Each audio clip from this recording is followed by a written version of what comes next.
Sarah and Max, an unlikely pair in this wild podcast, they're the perfect flair. Sarah charms, so feminine and free, a Cali girl spirit under the podcast tree. Max a strong force with a punch in every word. Together they navigate the dating absurd. Don't forget to hit subscribe, join the crew for more laughs and tales just for you. Now back to the show. 2, 1, 시작은. Hi everyone, welcome back to another episode of 시작은. Good for Shidduchim. I'm your host, Sarah Levine, and with me I have my co-host, Max Landisman. Hey.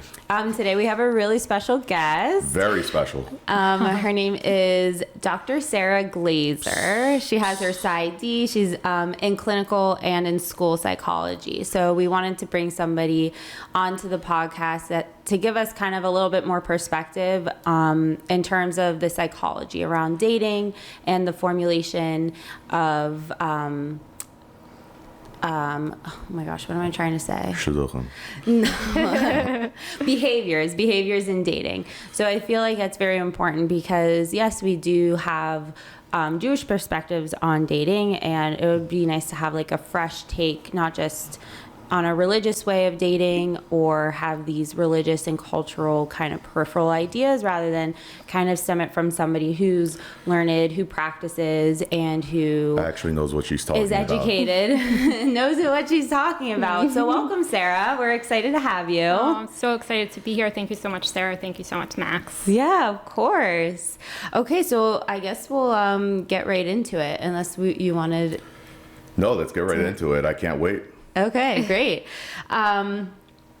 So the first question I guess I wanted to ask was, well, we kind of tried to formulate like a path or a map of like questions and what we kind of wanted to touch upon. So we'll try to be in a very organized fashion.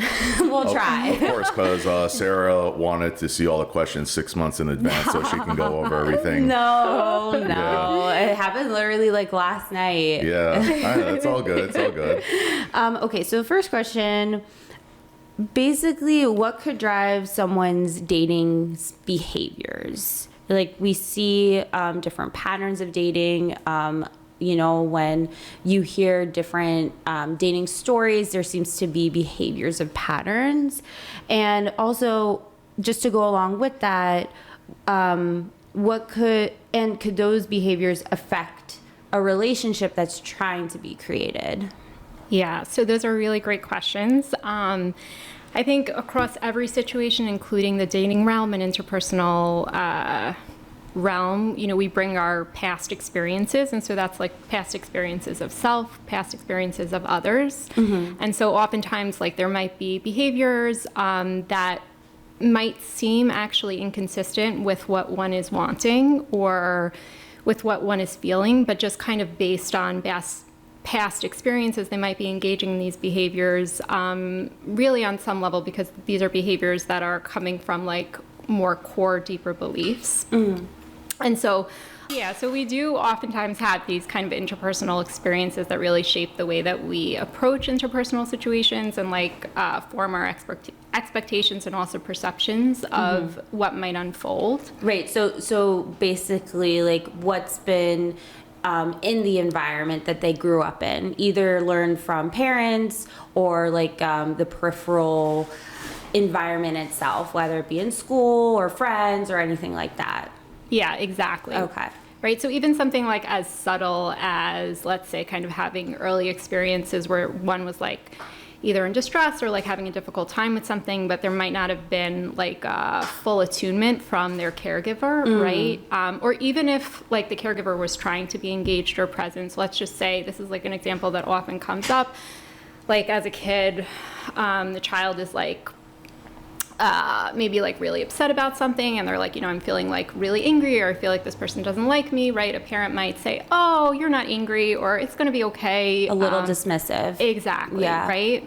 And like the parent might be really kind of well-meaning in this situation. They really want to help and support the child. And yet it creates a bit of internal confusion because there's a disconnect from what the person is experiencing and what's being mirrored back to them. So like even something as subtle as that might contribute to a bit of a disconnect when dating, because on the one hand, there might be this sense of wanting to feel kind of safe and seen within a relationship, but on the other hand, there might be a bit of a disconnect from self. And so kind of those experiences might contribute to kind of having these experiences where things might be going, and yet there might be kind of things that are happening as the experience is going on that might not necessarily be consistent with what feels like aligned for the person. So it sounds like more of like childhood situations and how the child's self is developed really is formulated into when you're older, and when you have these certain conflicts come up in dating and in like later in life. So if it wasn't met correctly at a childhood age, then it just kind of it still happens, and it's still brought up when that child grows up into an adult. Yes. So that, yes, exactly. And that's like a great point in that I think there are, you know, it depends, were these things kind of consistently happening? Was it kind of a one-off? Did a person kind of have other experiences that were different in nature, like maybe with a different individual in their life, or perhaps getting something from like their social experience? So I think it's kind of a full picture in terms of... Sure. That's very important. So it's more of a development of sense of self. Yes. And self-awareness. Yes. And do you feel that it is it could be missing then in an adult or somebody who is of dating age? And if they don't have the self-awareness or the proper intuition and the proper perspective of what they want, what they need, then that can really be detrimental to forming a relationship. Definitely. I mean, I don't know that it's always the case. Like, you know, some of the time I think, you know, people can get into relationship and there can be healing from that as well. But definitely, I think, you know, we all kind of have different parts of ourselves that kind of we take with us. And they might be conscious or unconscious. And so, yeah, definitely, especially something as significant as dating, we really kind of look at the dating partner experience as being in some ways like a mirror of the early attachment experiences. And so there is something very meaningful about being in that dating situation. And so it might activate actually some of those old anxieties also in a more pronounced way as well. So yeah, definitely I think internal beliefs and perceptions, experiences, unprocessed things in terms of self might come into play. Wow. So what would your advice be then for somebody who really, well, I mean, I guess you don't know if you're not self-aware, if you're not self-aware, but what would your advice, like first step, because I feel like a lot of people are, I mean, I am not, but I do feel like a lot of people are hesitant to see a psychologist or a psychiatrist. So what would your first step be, like just your first voice of advice for somebody who does feel like they have a little bit of a conflict in terms of dating and they aren't able to form a relationship or they're having trouble? Yeah, so that's a great question. So I like to think about it and like describe it as like we all kind of like since kind of we were babies, we have this kind of gut ability to tune into ourselves. So and things happen that kind of bring us further away from that self. So the idea is less about, or the idea is more about kind of reconnecting with what's already there and being able to kind of find what we internally like are able to access and know. So I would say like, you know, really doing things to be able to kind of foster and create that connection. So, you know, things like kind of getting into the body, you know, doing kind of mindfulness, yoga, even just things like walking, and really trying to take the time to kind of just pay attention. Even something as like simple as like just like noticing your feet on the ground, like noticing what you're feeling in the moment. I think, you know, kind of taking those steps outside of the dating situation can be really, really important and helpful. And also noticing if those steps sometimes feel like overwhelming or difficult, because that's also meaningful information. So more of like a self-care perspective and trying to get in touch with what you like, how you like it, what makes you feel good, what doesn't. So I feel like though when people talk about stuff like this, some people actually have come up and said like they feel self-centered, or it can be like, it's ironic because you're trying to be in a relationship with somebody, right? But at the same time, you're supposed to be very selfish at the same time, trying to figure yourself out, what you need, what you want. But then you also have, it's kind of like a conflicting view. You know what I mean? Totally, yes. Yeah. And I hear that so often, and I think there are different pieces to this. I think like a lot of times we'll kind of process and explore that kind of perception that like there's that kind of selfish piece to it.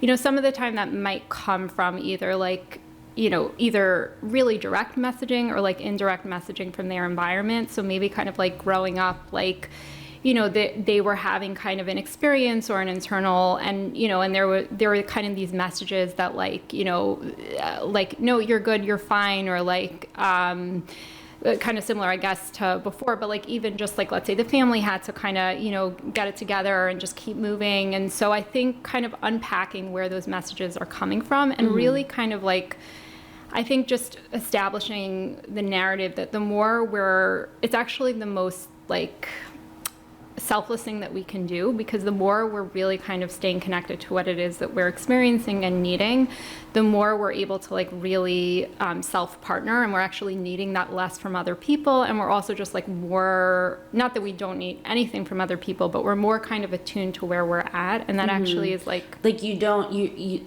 like that partner won't have too much of a high standard for the other partner in terms of whatever they may need, because that's not fair to the other partner. Is that what you're saying? Like, if you're not self-aware about, let's say, something like something internally, and then you're like, okay, well, I'll just project that onto the partner. Yes. That's just not fair to the partner. So it's actually good to be more self-aware and self-involved with yourself, self-care, and figure out what you actually need, what you want, in order for the partnership to thrive. Yes. Because it's not fair for the other person to just make up for what you're craving, what you need. And that's not, and also the partner may not even know that. Yes. And then in the relationship you're projecting, and Yes. like then this conflict comes up. Wow. It's very Can I interesting. butt in here, actually? Of course, And Matt. definitely something that I've learned, you know, I'm sure every woman, probably guy also, has heard of the over-controlling husband or boyfriend. Mm-hmm. From what I've learned, you know, the books that I do a lot of audiobooks, and one of them was talking about how, you know, women are obviously more social beings than others. You know, not that anyone here does this, but one may or may not go to the bathroom with another woman. Just saying, like holding hands. Guys don't do that, right? But I think so far we agree like women are more social. They need to be around, you know, women. So sometimes a guy will then take it to mean like if his wife or girlfriend is hanging out so much with her girlfriends, he may feel kind of like ousted or feels like less than, and then he wants to control her entire life, and that leads to real serious problems. Because I hear a lot that someone's controlling or a narcissist, but it almost seems like everyone's like at this point. I feel like but the guy is so unaware and taking a good guy and becoming a complete overbearing, controlling freak. Is that the case? So I think you're bringing up like really, really important points. I think that, you know, there's definitely, so there's different pieces based on what you said. And I think that, yes, there are cases, you know, perhaps where there is some controlling behavior, and we want to be really kind of mindful about that, you know, whether or not they're, you know, the individual is like actively isolating somebody from their, you know, social experience, you know, trying to make the relationship, you know, just about the two individuals. And so, you know, we definitely want to kind of be mindful of that possibility, because that would be, you know, potentially like an unhealthy or red flag. That said, I think that there's also kind of a balance, and I do think you're bringing bringing up a really important point, which is like, oftentimes behaviors are a reflection of a dynamic that's taking place between two people and might relate to kind of these deeper experiences or needs that aren't being met. And so I think a relationship does require, a certain amount of time and attention. And so I do think that, yes, it is important if there are kind of these behaviors that are showing up, maybe there's resentment and it's coming out in the way of, again, not to say that somebody, I think that there is a distinction between controlling and also certain behaviors where a person is starting to feel frustrated. I think those are different and important to kind of distinguish. However, I think yes, it is, if there is frustration and resentment about, not feeling like there's enough time spent together, I think that that's something really important to look at. I do think relationships require a lot of nurturing and time and making sure, especially I think, yes, maybe there's a gender piece. I also think nowadays things are so busy. There's so much going on, and even you're in the same space as somebody and there's technology and, all these things that can kind of take away. And so even if there's quantity spent together, also being mindful of the quality that's being spent together, where there's a certain amount of presence and also a certain, I think, way of communicating. So I think, that's, especially transitioning into a relationship, I think if there are some needs that aren't being met in terms of the bond, not having time to really strengthen and just to be attended and attuned to, I think, those are definitely things that are important to explore. I think that also kind of goes back to what we were saying before, which is, if a person is feeling like their needs are not being met, either partner in the relationship, and they're okay, something feels off here. It feels as though, something is happening relationally where we're not building kind of, what it is that feels needed in terms of just a certain amount of emotional safety, consistency, trust, contact. And so I think that, when a person is feeling that, being able to kind of pretty overtly try to, if they feel safe enough, to bring that up to their partner early on, I think that that also can kind of, I don't want to say preempt, but it can start the conversation in a way where things are being kind of actively processed, because the more we are able to process just via talking, I think that will be helpful in terms of preventing more acting out behavior. So 100%. I feel the biggest problem is that nobody really knows how to communicate. It's easy for me to say because I've been to therapy literally for years. I feel I have a PhD at this point, but not that I'm anything special. Just I've been for so long. I'm so in tune with certain little nuances I wasn't. Little things become big things. And would you say I'm a huge therapy person? I love it. I think everyone should get it. People I feel have this notion oh, something must be wrong with me, so I go, I fix the problem, and I leave. I don't view it that way at all. I view it the same way as going to the gym in a way, which, by the way, I don't do. I hate gym, but but it's true. It's workout for your brain, 100%, and your inner being, for sure, 100%. And I do think I've yet to hear any rabbi or anybody really kind of bring up this thing. And again, I just found out about it, about that.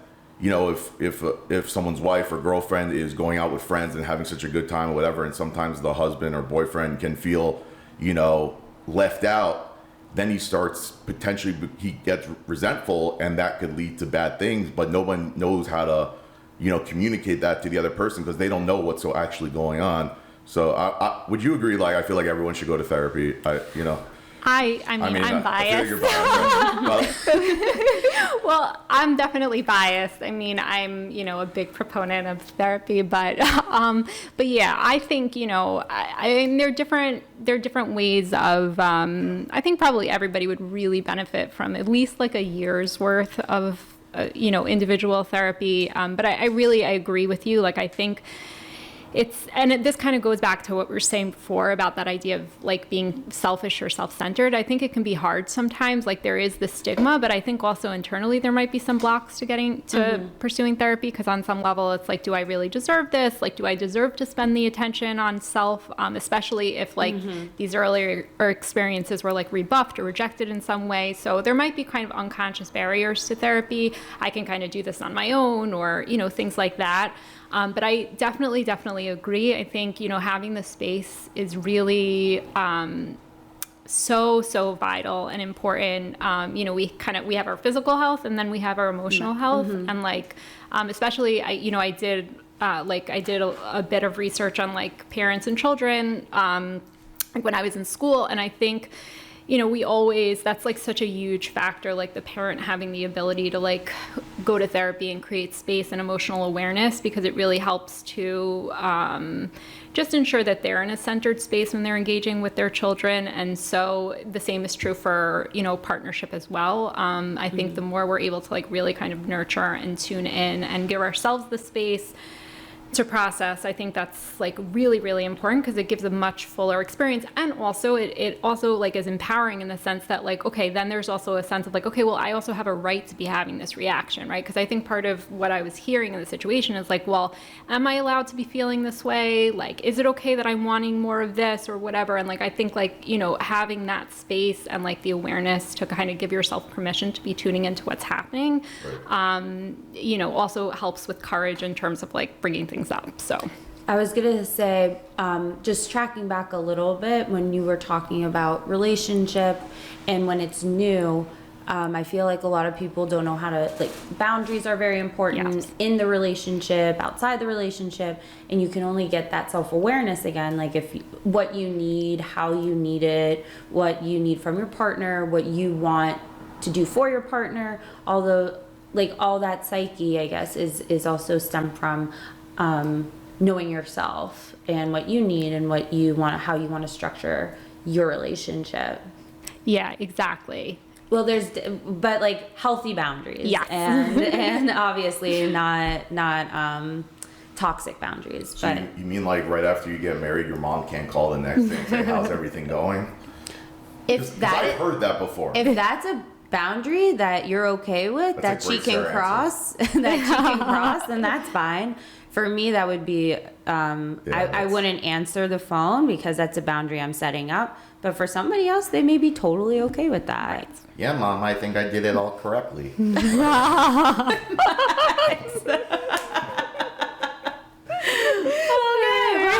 moving on to the next question. That won't be edited.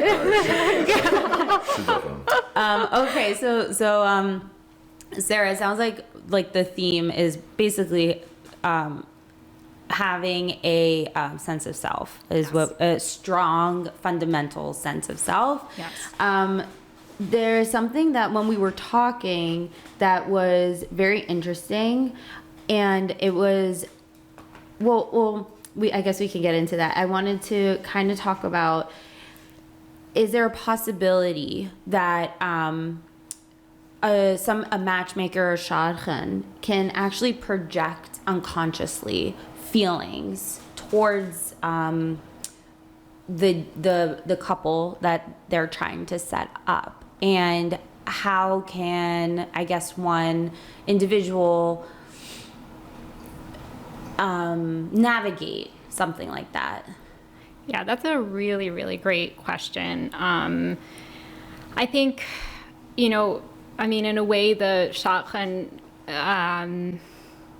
not that we want to say they're in the power position, but there is a bit of a power hierarchy there, right? They're Just a bit. People feel like God, yeah. which is terrible. But yeah, Even if people try to like pretend they don't, but we're like, they do. they do. They do. No question. Yeah. And like, so I think, really kind of bearing that in mind, from the dater's perspective, especially since it's vulnerable to be dating, and, you want the shadchan to kind of feel like you're, kind of being receptive, or you want them to set you up again. And so I think just kind of like setting the stage for that initially, that there's already kind of a bit of an imbalance. And so, yeah, I think, it's one thing. Well, I think, so it depends on the situation, but like, Right. I think like it's one thing if a shadchan like offers a piece, a thought or an advice. I mean, I really think like ideally, I really think ideally, like, it would be helpful to kind of engage in a discussion beforehand. I don't know how, like, realistic this, or not realistic, but, like, I'm not sure, this might be very formal, but, like, even just kind of having a discussion, like, you know, what both parties are expecting from the setup. Like, is it just kind of like, is it just like okay, we're just setting up? Is the shotgun going to be kind of involved? How involved? Are they kind of coming from, like, a dating coach perspective? So I think kind of having these conversations can actually be helpful initially, just to kind of, like, ensure that there's some type of an alignment. So a close-knit communication between the two parties being set up by the shotgun. Yes. Okay. You mean they can't just read your resume that says absolutely nothing on it and just match you? Shocking. Or just like, I guess understand, like, just like taking for granted, like, oh, they're coming to me to be set up, or they're coming to me for this and that, and that's it. Like, not just like, just like kind of thinking it through what each person is looking for, and then communicating with the shotgun. Yeah. Okay. Yeah, because I've heard, you know, some stories of like, a couple being set up, and then they're like, we don't understand why the shotgun is still like texting us, or like still involved with our dating. It's like the fourth date, and like, and I guess it's because there was no close-knit communication. Like, you know, the shotgun probably thinks, okay, I'm here until they're engaged, or some shotguns just like drop after one date, and then the party's like, where have you been? And they're just like, well, we thought you went on a date, and like, that's it. Yeah. So, well, that's what I did when I set up Moshe and Lonnie. You know, they're happily married today with 2 children. Like, I gave Moshe her number. I'm like, okay, great, that was it. Because I don't consider myself a shock. I set them up. But like, I'm like, you're on your own. You have your own social skills. You know. Right. But Lonnie wanted me to be very involved and like, you know, be the middleman in a way. I'm like, but she communicated that with you. She communicated really well. Yeah, I have good friends. Good friends. friends. That's good. Mm-hmm. Yeah. Yeah. She doesn't. And I will also say, like, if then there's like a bit of either, like, if there's like a bit of like a I don't know if we want to say like a breach, or if, like, let's say like there wasn't that, you know, initial kind of conversation, but like the shotgun kind of is continuing to, let's say, like, you know, push like the person going out again or things like that. Like, I think at that point I would say, you know, there might be some projection going on for the shotgun. And like, so I think, you know, similar to the dater, it's like for the shotgun to be kind of mindful, like, what are they needing from the situation in terms of setting up, you know, where are they coming from? You know, if they're kind of, I mean, so I guess it depends which perspective we're thinking of, but if the dater is starting to feel pushed, I think like trusting that as well. You know, it's definitely possible that dating is a very complicated, tricky, could be triggering. You know, we're all in relationship with someone, whether it's dating or not dating or whatever. And so I think really, from the dater's perspective, if they feel like something is really off and they feel as though there's something that's happening where it's some sense of like coercion, I think really kind of trusting that and making space for that, and, you know, just trusting your gut. Yes. Trusting your gut, and again, that goes back to being self-aware. Yes. It's all connected. So www.get a whatever. But it's true. It's so true. It's very true. I mean, I'm sure it's. I guess people who are struggling, this is good information, you know, out there, and people who don't feel that they need any of this, that's fine too. But it's always good to have a very healthy perspective, because healthy perspective leads to a healthy relationship, healthy life. So yeah, it's always good to have that perspective. There was also something else that you mentioned that was very interesting. I didn't even realize that in our culture and in our community that there is a hierarchy once you're married. I didn't even think of that.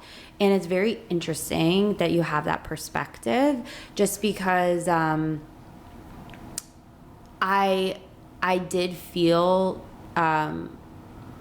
inferior when I was single, and I was like, I don't know why. Yeah. There's like this notion that like singles are inferior, and then there are people who are married that are superior. And it was very interesting that you brought up hierarchy, because once you get married, there is, for male, for Ashkenaz, you get a tallis. And then for a woman, if you want to cover your hair is covered.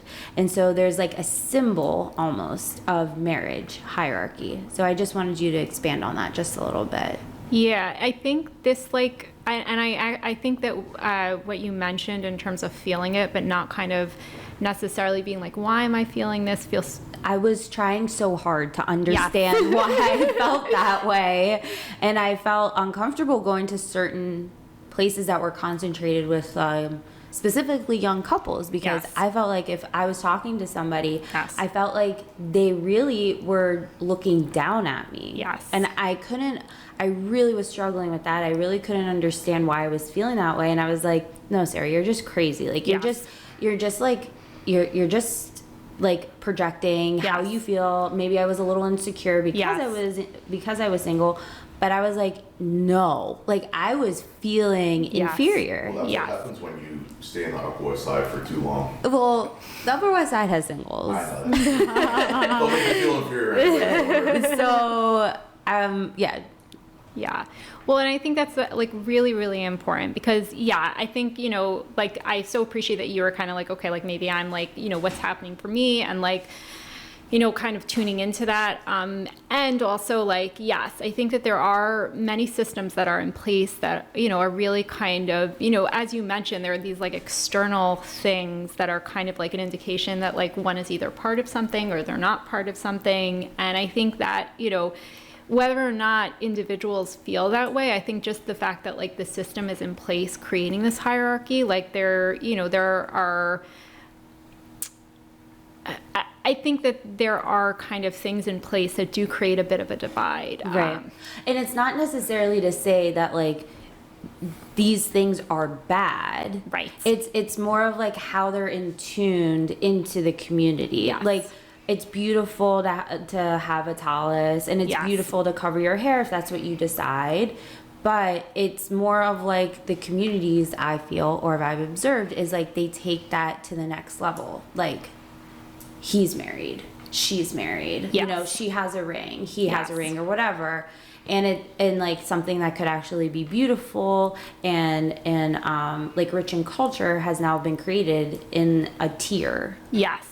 Exactly. Yes, absolutely. And I think, people really feel it. Like I've, heard so many, kind of what you were saying, and like so many experiences of like, and I think I've kind of heard feedback that I think what you said in terms of the practices being beautiful and also just recognizing the implication, I think also this is a whole other conversation, but like in terms of staying connected to religion while single, because I think that when there are certain aspects of the religion that also create the kind of, divide, I think that can feel really complicated in a person, and they might, there might be layers there, I think, but I do think that kind of separating perhaps from those experiences, if there are felt senses of like, divide, lower than shame, all of that, all of that can occur. And so I think just kind of being mindful about that. I think,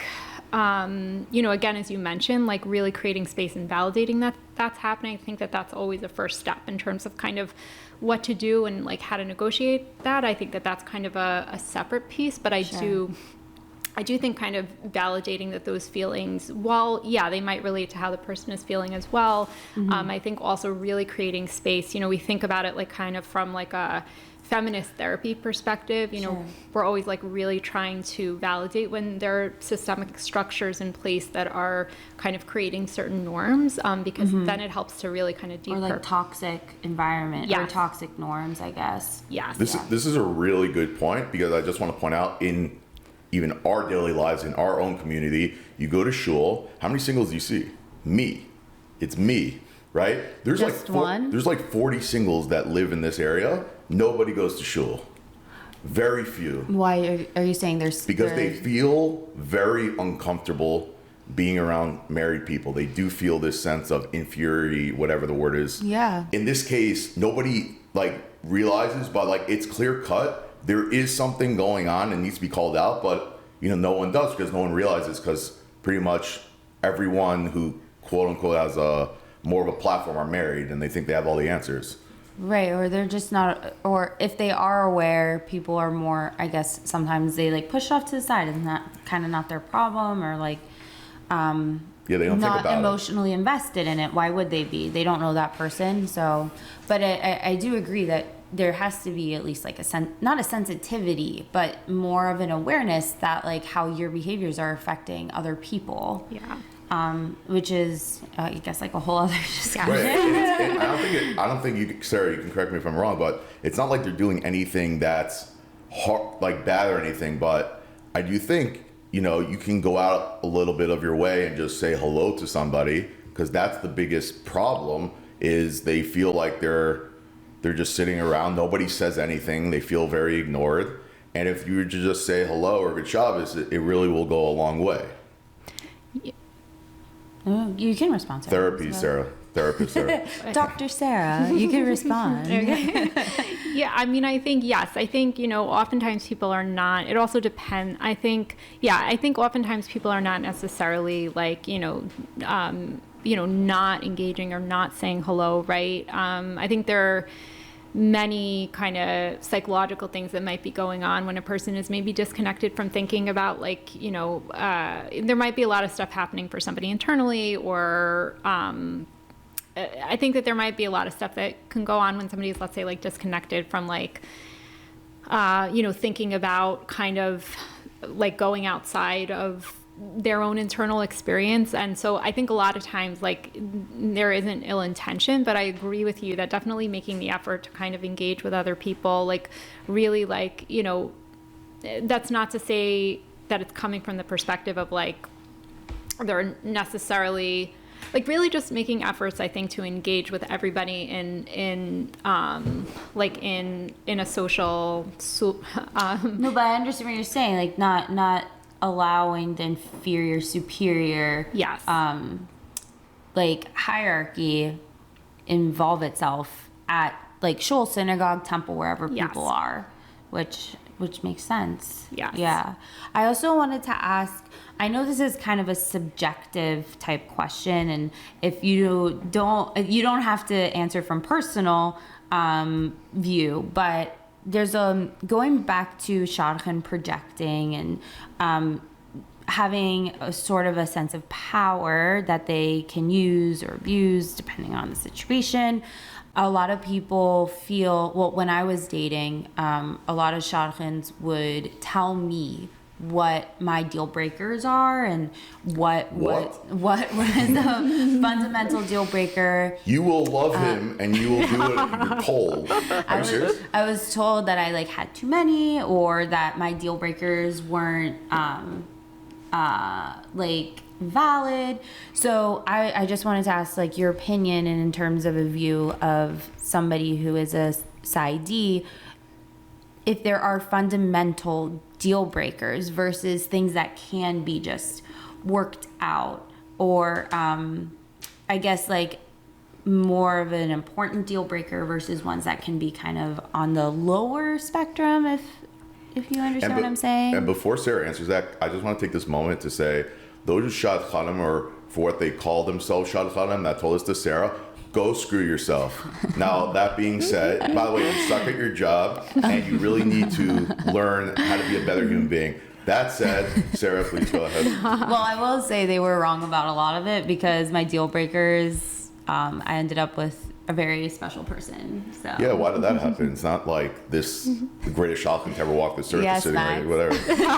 Listen, I'm just God's messenger. I just do the best I can. But I mean, I did prove them wrong. Like my deal breakers were my deal breakers. 'Cause they're stupid. And yeah, so I just wanted you to have the floor a little bit with that. Sure. So it's a really, really great question. And I guess like, I think it's complex and really varies. And as many things are, especially when it comes to relationships. But yeah, I mean, I do think that there are definitely like so I think kind of there's two sides of like the initial, like deal breaker, non-negotiable piece, right? So, and both relate to like how you feel with the other person, right? Like, do you feel respected? Do you feel seen? Do you feel like there's safety? And I think like those are things that are, so I'll try to answer this, but if it feels off, like, let me know. But like, I think that there are like, you know, kind of,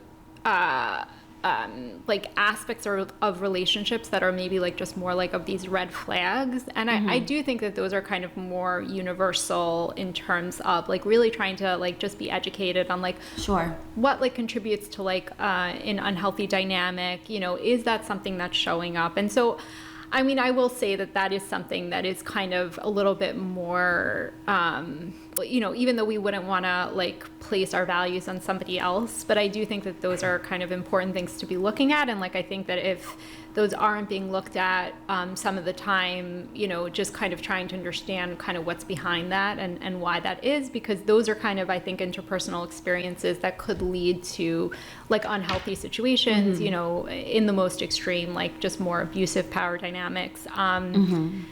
So I think like that maybe, I don't know if that totally answers that idea of there being just kind of some core, like initial, like non-negotiables that are like. Well, so from my understanding, it's more of like being comfortable with going into a relationship and just feeling at ease, feeling comfortable. But that is a universal deal breaker per se. Like everybody should feel comfortable. Everybody should be able to be in a safe environment. Yes. Versus the sub deal breakers. I guess that could be subjective. Yes.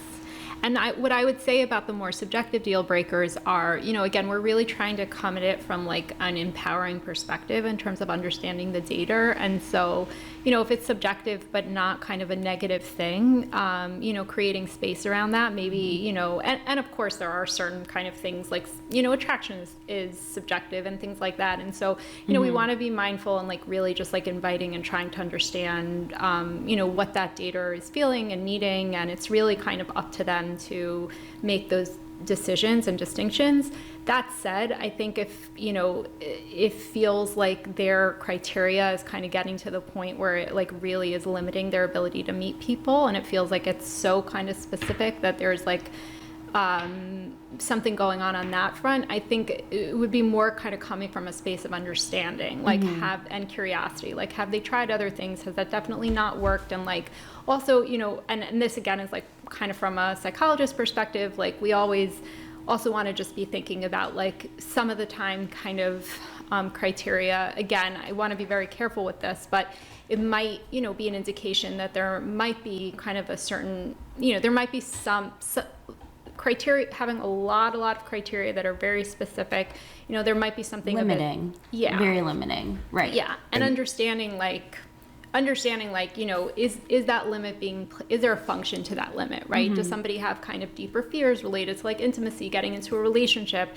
having a sense of losing themselves, feeling, you know, like there's some difficulty around vulnerability? And so like, you know, even when that's the case, you know, it's still really coming from the space of like trying to understand, or maybe, you know, the dater is feeling like they need to be dating, but maybe there's something going on where they actually don't want to be dating. Or 100%. And they right? don't, and they never ask. Yes. They automatically assume like, Yes. you're ready for shidduchim, so let's go. Right. Yeah. Whatever. Exactly. Yes. Yeah.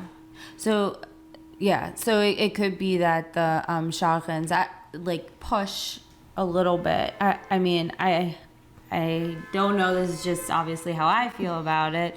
But yeah, sometimes like Max said, they're not even ready to date, and these deal breakers totally come out of left field because they're trying to kind of break away from the dating in some certain way, or they make these certain demands that are almost like impossible to find in somebody. Yes. And they Well, this is the difference between a shadchan who sucks, which are most of them, and someone who's really good. Because just like, you know, when I was setting up Moshe, you think I sat there for 12 years to ask him, what are you looking for? You're looking for whatever. You know, if you're to ask anybody, they're going to say, what are you looking for? I'm looking for someone who loves me for who I am. Someone who's family or how many shidduchim resumes have the word family oriented? It's all bull crap. It's all the same. Like nobody's family oriented in shidduchim, right? And even if they weren't, they're still going to write that because they're basically forced to write it. Right. They just sit there like a lamb and they just let people just say whatever the hell they want, and they don't what we call in sales, qualify someone to see what they really want. Right. Right. But that actually goes back to what Sarah was saying at the beginning of really knowing what you want. Yes. You really have to be self-aware, and you can't just like yell out these like really ridiculous Right. things if like that's not even, if you know that's what you want. Right. So it really comes full circle to being very self-aware. Like I'll give you the perfect example, right? All these guys, you know, they don't want to date someone who's a year older than them, which I think is the stupidest thing I ever heard, or a girl who's taller than them, right? So a shotgun would just take that and be like, okay, fine. So if you're 5'10", we're gonna find girls who are shorter and who are younger in age. What I would do, I'd push the limits a little bit. Let's say someone's into this, you know, certain supermodel, right? I'm like, you find her attractive? They'll be like, yes. I'm like, did you know she's 6'3"? And he's 5'10"? Oh, I didn't know that. By the way, she's 34 and you're 29. So you're saying you won't date her? Right. No, you're an idiot. That's what. So I've never met anyone that will push the limits. They just accept every answer as if that's like, you know, that's the thing. Because no one's trained. There's no training. There's no, you know. Right, whatever. but I feel like the shotgun wants to please sometimes. They're stupid. Certain uncertain. Because this is a business, and that's all they care about. Well, they wanna please the client, and I mean it'll be a different time for who they want to actually please, Sure male versus women. But I do feel like sometimes the deal breakers are so ridiculous on a male resume, on a female resume, but the shotgun is just so eager to please. Either they have an agenda or they are projecting and they don't really know, or there's a power involved and they still they are like, okay, yeah, that deal breaker, sure, that deal breaker, okay. But sometimes, like for me, I was told, okay, you have 7 deal breakers, that's too much. You have to put it down to 3, you know. And then you're just like, well, they're mine. These are my deal breakers, Yep. and you're here to like kind of help me through it. By the way, that'll be So- $1,000.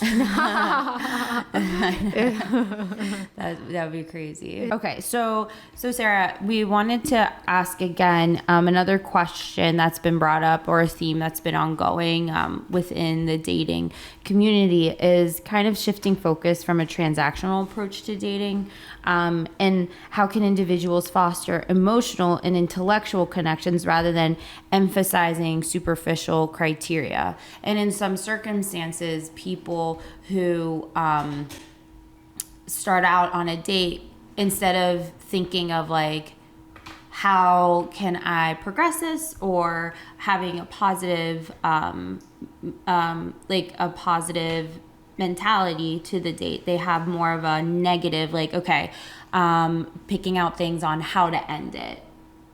Yeah. So, okay. So I think, I know I keep saying this, I think everything is complicated. And so Sure. I think I can make it a little easier, where from the guy side, for sure, girls take it, what you do for a living, as black and white. They hear anything besides doctor, lawyer, or dentist. And by the way, these doctors could be $500,000 in the hole. It doesn't matter to them. You're saying that like that would be like It's like they look. a no, like a lot on the of girls first will date. say no because They'll be like, oh no. no, but even they'll agree to the date and then they'll ask you what you do, even though they kind of know what you do already. Like you'll say like, own a coffee shop, own this or whatever. They don't view it as like a real concept. It also works from the guy side, because from what I've heard in the more yeshivish crowds, guys will actually look up the girl's address to see if they're living in a very expensive house, and based on that, they'll make their decision, which is despicable. So I think that maybe that makes it clearer. Yeah, maybe. But just, your thoughts on that. Yeah, so I think they're kind of like these kind of pre-date things that might be happening. I'll kind of address like on the date and like how to like foster like within the dynamic, but I think those other things also feel really like relevant in terms of like trying to kind of understand where that's coming from. And again, there might be these more kind of systemic things that are like also like creating these ideas and narratives and image focused aspects, I think. But I will say that like in terms of the dating like experience itself, I think like really trying to create opportunity for there to be a real kind of like fostering of a deeper connection can be really important from the beginning. And so I know that can be like complicated when there's money involved, and it depends on the situation. But I do think that like investing effort and energy, like in terms of like just during the experience itself, things that such as like active listening and like trying to like really try to like be curious and understand what the other person is experiencing internally, having conversations, I would say, yes, it takes some time, and like maybe the conversation initially is a bit superficial, but like I think having like the more kind of deeper conversations in terms of like trying to understand somebody's feelings and fears and things like that can be really helpful. Things like, kind of finding out beforehand, like, is this person interested in, let's say, like hiking, museums, history, trying to kind of be intentional about creating the date so that you're already like setting a stage where you're establishing an experience that maybe is an interest for one or both parties, trying things together. I think, a lot of times like I'll hear from people that like it feels scary to kind of bring things up right away, but I really think kind of already having check-ins right from the beginning can be really helpful and important in terms of kind of like really leaning in and creating like language and space for making the emotional experience within the dating experience a priority. And so I think like all of those things can be really helpful in terms of shifting that focus from kind of that external to, what is really being built here? What is internally happening? And again, there might be cases where what is happening internally might feel like it's not a fit, but then we're coming from a very different place of kind of, it feeling not like a fit because of the more external experiences that are showing up, if that makes sense. So I guess it could be less transactional, less more of a business interview, I guess, depending on how you set the tone for the date and like the goals that you want. Yes. So like, I guess you would have to think about how you want the date to be formulated and the goals that so it's very personal. It's a very personal introspection on how you want the first date to go. And I guess if you're not vibing off the other person, then that kind of answers your question. Yes, exactly. And I think like there's a combination of like, yes, I think that there are like personal goals in terms of like maybe there are like, certain kind of factual things that you're looking for. Let's say it's like I don't know if this is exactly answering, so if I'm going off, like let me know. But like I feel like, let's say like certain things like maybe some of the time where like there are certain maybe very specific things like maybe wanting kids or having a certain kind of certain idea about like a life plan, maybe there are certain specific criteria. Again, whether or not those criteria are like absolutely needed, I think is kind of part of our other conversation. But I do think that, yes, there are certain kind of basic initial things that like are important maybe to kind of think about beforehand, just to kind of have some sense of, whether or not kind of from a factual perspective, like, things seem to be aligned. That said, yes, I think kind of the vibing piece of, creating opportunity for there to be like an emotional exchange on the date is really important, because then you're also more clued in to how you're feeling in the experience with the other person, and you're kind of in it, as opposed to feeling like, I think, some of the time, I think you were saying like with the external criteria, it kind of creates emotional distance off the bat, because you're already kind of like, okay, like I see this about this, so on some level you don't even feel like comfortable connecting. Oh, right? That's interesting. Yeah. So I think the more you're able to kind of maybe, still have in mind some of that external criteria as being significant, but also having these conversations early on. But I think, also leaning into the more internal experience so that there's more opportunity for like emotional connection and vulnerability. And also, again, trusting that if you do lean into that, but something feels wrong in terms of the vibe, to really be able to then kind of notice that and to try to understand where is this coming from, and to kind of notice it early on, to have like a good context in terms of building some data points, if that makes sense. Yeah, that does make sense. Okay. But any other questions for Sarah, Max? No, I think this is great. This Yeah, is really this to is get really a real professional on here, right? Eye-opening. Oh yeah. Are you published? Am I public? Well, I mean, I have my dissertation was published. Okay. Awesome. Okay. There's claps for that. Yeah. All right. But But any other final thoughts, Sarah, you'd like to share with our listeners? On the Shidduchim podcast. No, just I want to thank you both so much for inviting me Oh here. my gosh, No, it's a thank you. pleasure. This is such an important topic, and Yeah. I really feel like, I feel like just as it's important within the relationship to be processing and talking through these things, I think also just having Yeah. conversation about this feels Yeah. like a really good, important step in terms of also just awareness and then, potential change if anything can be helpful on the individual and also systemic level. So thank you so much. Yeah, No, of thank you for course, coming. We of really course. appreciate it. And we also wanted, that's like the main reason why we wanted to create this podcast, because we wanted to have a safe space and a safe podcast for people to formulate their opinions and have no judgment in it, either single or somebody who is going through a divorce or somebody who doesn't feel like their voice is being heard in a relationship or not in a relationship. So I feel like it's very important to bring these points together. And I thank you so much for putting in Yeah. your 2 cents. My pleasure. And remember, everything will always be about Shidduchim. Catch you in the next episode.